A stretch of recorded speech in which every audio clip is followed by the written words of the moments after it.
If you're training worse, it's a sign it's nearly over. Come on, buy a flower for poor girl. I'm sorry, I haven't any change. Young woman, what's she want? She says you'll be glad when you know what she's come about. I'm come to have lessons, I am. And to pay for 'em too, make no mistake. So deliciously low.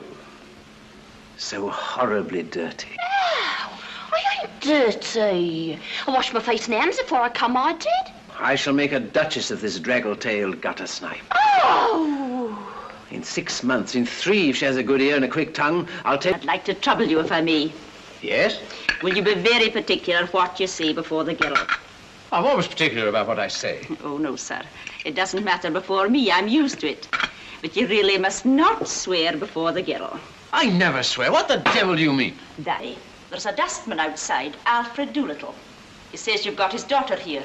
This is irresistible. Come on, let's give him 10. No, thank you, Cardigan. £10, a lot of money.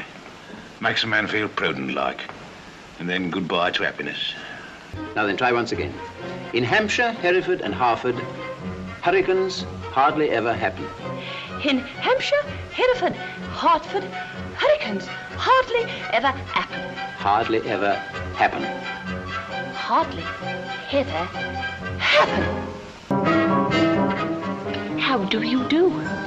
Bad, bad, bad. Do it. Eliza, shall I give you another chance? Will you work? Good. No, no, no. Do it again. I'll try. No, no, no. I've told you 500 times. You drive me mad, girl. Come, Higgins, be reasonable. Once more. No. It's 4:30, Mr. Higgins. Well, now start the whole thing over from the beginning. Oh, I can't.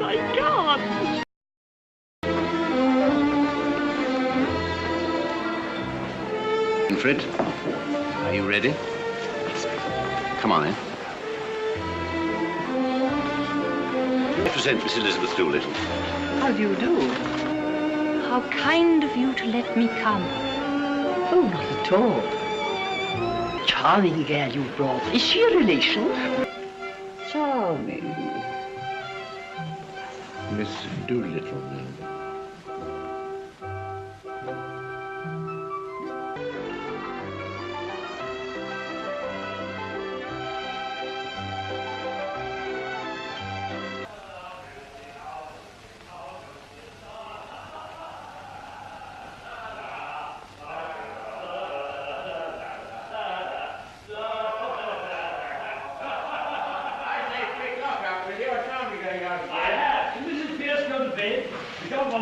Shall we? No. Oh, I say, Mrs. Pierce will arouse, leave things lying about here. Oh, she'll pick 'em up. She'll think we were drunk. There we are, slightly.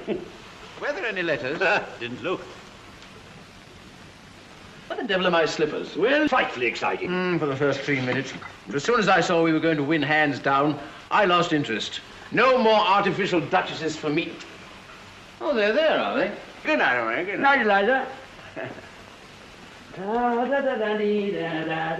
did I put my slippers?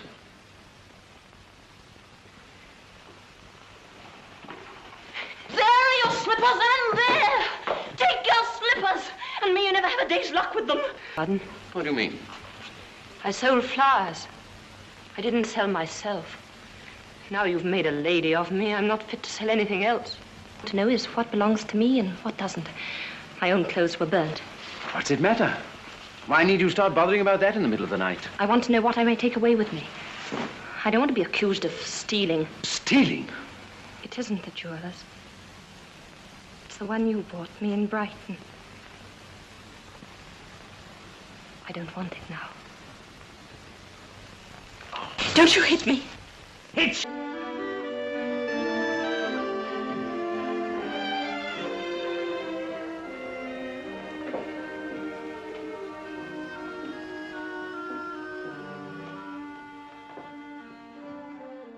You mean to tell me that after all her hard work, and after doing this wonderful thing for you without making one single mistake, you two sat there and hardly said a word to her? Well, we didn't make speeches, if that's what you mean. You didn't thank her, pet her, admire her, and she only threw the slippers at you.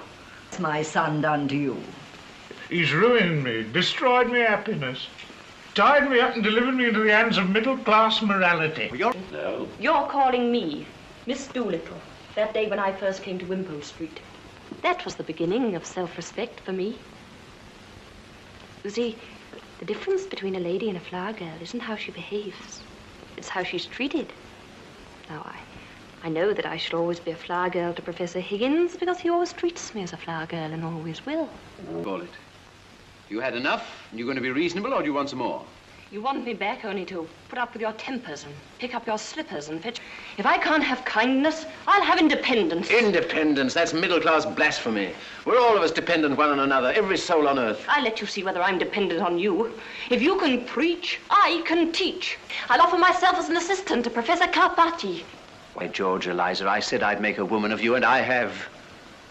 I like you like this. Yes, you make up to me now that I'm not afraid of you and I can do without you. Of course I do, you little fool. 5 minutes ago, you were a millstone round my neck. Now you're a tower of strength, a consort battleship. Goodbye, Professor Higgins.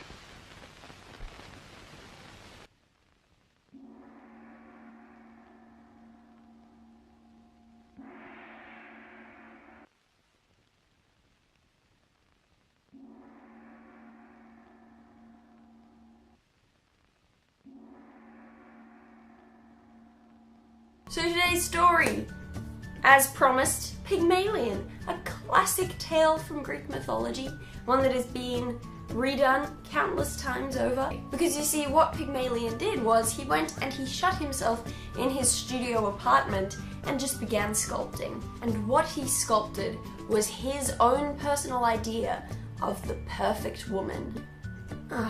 But then things started getting a bit Lars and the real girl up in here, because Pygmalion started to really properly fall in love with his perfect woman statue. This all happened publicly, so Pygmalion couldn't quite bring himself to admit that he'd fallen in love with a statue that he himself had made. He didn't want to seem like a weirdo after all. And so instead of asking Aphrodite to grant his wish that his statue be brought to life, Pygmalion wished that Aphrodite would provide him with a woman who was exactly the same as his statue, but, you know, a woman. This man has good taste, Aphrodite said, and she granted him his wish. Pygmalion, back at the festival, sees the fire jump up 3 times and goes, "Yes! Brilliant, that's a good sign." And he rushes back home to see that his statue has indeed been made into a real living person.